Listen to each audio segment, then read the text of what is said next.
Hello everyone. तर आज आपण बनवणार आहोत कटाची आमटी. कटाच्या आमटीसाठी लागणारं साहित्य: हिरवी मिरची, धने, खोबरं, डाळ, तेजपत्ता, गरम मसाला आणि कांदा. इथे मी कांदा कट करून घेतला आहे. त्याला आता भाजून घेऊया. थोडंसं तेल टाकते त्यामध्ये.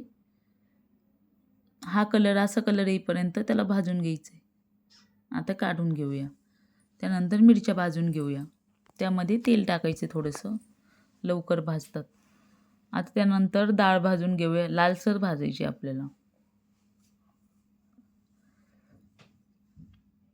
तर खोबरं टाकूया. खोबरं लालसर भाजल्यानंतर त्यामध्ये धणे ॲड करायचे.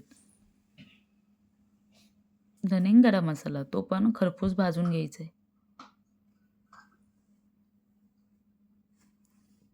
आता आपण यामध्ये लसूण आणि कोथिंबीर भाजून घेऊया. मिक्सरमध्ये मसाला वाटून घेऊया. बघा, आता पातेल्यामध्ये तेल टाकून आपण कढीपत्त्याची फोडणी देऊया. त्यामध्ये अर्धा चम्मच हळदी ॲड करूया. वाटलेला मसाला ॲड करायचा आहे. तेल सुटेपर्यंत छान कमी गॅसवर परतून घ्यायचं आहे. बघा, खूप छान प्रकारे तेल सुटलं आहे. आता आपण यामध्ये शिजलेल्या डाळीचं पाणी ॲड करूया आणि वरतून थोडीशी शिजलेली डाळ ॲड करूया. कोथिंबीर ॲड करूया. थोडंसं मीठ ॲड करूया. छान प्रकारे हलवून घेऊया. उकळी आलेली आहे. बघा, आपली झणझणीत आमटी झालेली आहे.